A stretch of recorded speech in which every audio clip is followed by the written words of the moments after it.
अगर कोई अपराध आज होता है तो क्या पुलिस वही प्रक्रिया अपनाएगी जो 2023 से पहले अपनाती थी? और क्या आपको पता है अब आईपीसी और सीआरपीसी इतिहास बन चुके हैं? अब भारत में अपराध और अपराधियों से निपटने के लिए 2 नए कानून लागू किए जा चुके हैं। लेकिन सबसे बड़ा सवाल कि आखिर बीएनएस और बीएनएसएस में फर्क क्या है? क्या दोनों एक ही कानून है या फिर 2 अलग अलग कानून? नमस्कार, मैं हूं हेमलता और आप देख रहे हैं कानून कनेक्शन। इस वीडियो में आपको बताऊंगी कि बीएनएस और बीएनएसएस में क्या फर्क है। आप जानते होंगे हमारे देश में 1 जुलाई 2024 से 2 नए कानून देश में लागू किए जा चुके हैं। एक है बीएनएस और दूसरा बीएनएसएस।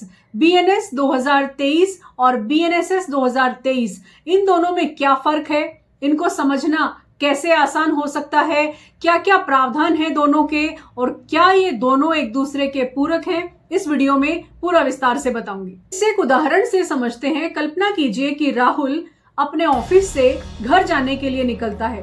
बीच रास्ते में कुछ लोग उसका मोबाइल छीन लेते हैं। राहुल कंप्लेन दर्ज कराने के लिए पुलिस स्टेशन पहुंचता है और पुलिस ऑफिसर से बात करता है।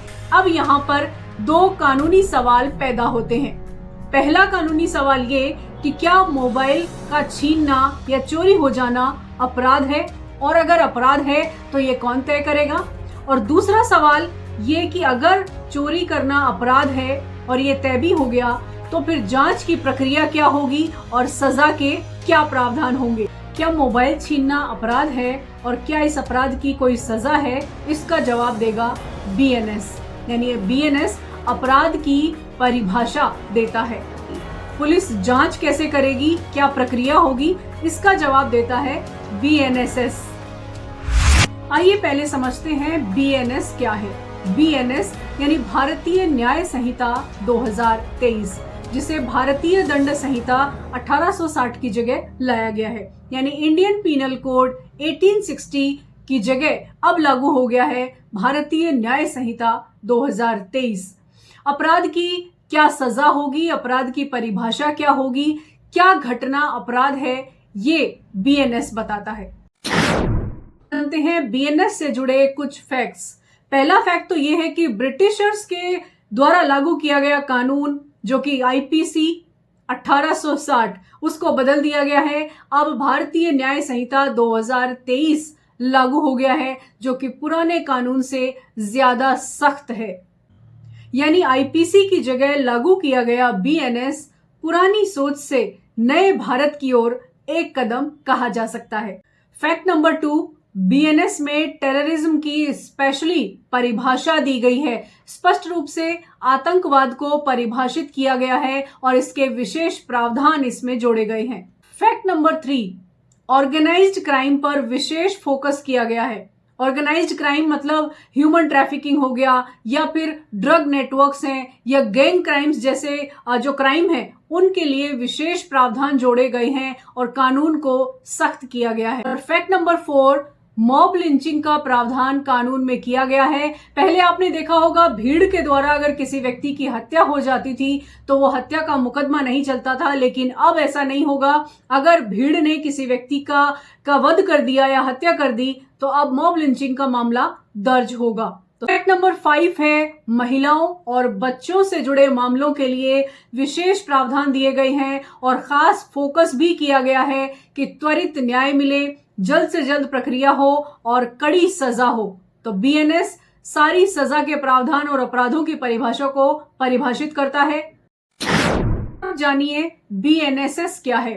बीएनएसएस है भारतीय नागरिक सुरक्षा संहिता 2023। बीएनएसएस को सीआरपीसी 1973 की जगह लाया गया है। 1973 में जो सीआरपीसी यानी क्रिमिनल प्रोसीजर कोड जो लागू था उसे अब बदल दिया गया है। अब उसकी जगह भारतीय नागरिक सुरक्षा संहिता 2023 लागू हो गया है। बीएनएसएस में परिभाषित किया गया है कि एफआईआर कैसे होगी, जांच प्रक्रिया कैसे चलेगी, चालान कैसे होगा, ट्रायल कैसे होगा।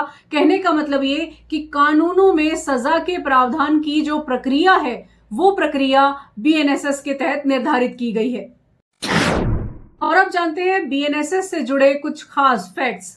सबसे बड़ा फैक्ट तो यह है कि 0 एफआईआर का प्रावधान बीएनएसएस के सेक्शन 173 के तहत हर नागरिक को दिया गया है। अब आप अपने इलाके में जहां भी कहीं हैं और अगर आपके साथ कोई दुर्घटना होती है या कोई ऐसी अनहोनी होती है तो आप उस नजदीकी पुलिस स्टेशन में जाकर एफआईआर कर सकते हैं या फिर आप इलेक्ट्रॉनिक एफआईआर भी दर्ज करा सकते हैं। भले ही आप किसी प्रदेश में रहते हो, किसी जिले में रहते हो जो आपका होम टाउन है, उससे परे भी आप 0 एफआईआर दर्ज करवा सकते हैं। यानी पुलिस स्टेशन अब आपकी एफआईआर दर्ज करने से मना नहीं कर सकता कि ये उनका कार्यक्षेत्र नहीं है। आप एफआईआर भी करा सकते हैं, जरूरी नहीं है आप पुलिस स्टेशन जाएं, आप ऑनलाइन एफआईआर करा सकते हैं, लेकिन 3 दिन के अंदर आपको उस एफआईआर पर अपने सिग्नेचर करने होंगे। तो इस चीज की आप जानकारी रखें। एफआईआर का प्रावधान बीएनएसएस आपको प्रदान करता है। नंबर 3 है कि फॉरेंसिक एविडेंस को और फॉरेंसिक इन्वेस्टिगेशन को विशेष प्रावधान किया गया है बीएनएसएस में। जो गंभीर अपराध हैं उनमें फॉरेंसिक जांच जो है उसको ज्यादा तवज्जो दी गई। आपके डिजिटल जो इक्विपमेंट्स हैं उनको बतौर एविडेंस आप काम में ले सकते हैं। इसके लिए बीएनएसएस के भी सेक्शन हैं और बीएसए में भी इसका प्रावधान किया गया है। और बीएनएसएस में सबसे बड़ा प्रावधान यह है कि किसी भी कानूनी प्रक्रिया का समय निर्धारित किया गया है। ये नहीं कि वो सालों साल चलता रहे। न्याय सिर्फ मिले नहीं, सही समय पर मिले, ये है बीएनएसएस। बीएनएस कानून की आत्मा है तो बीएनएसएस कानून की प्रक्रिया।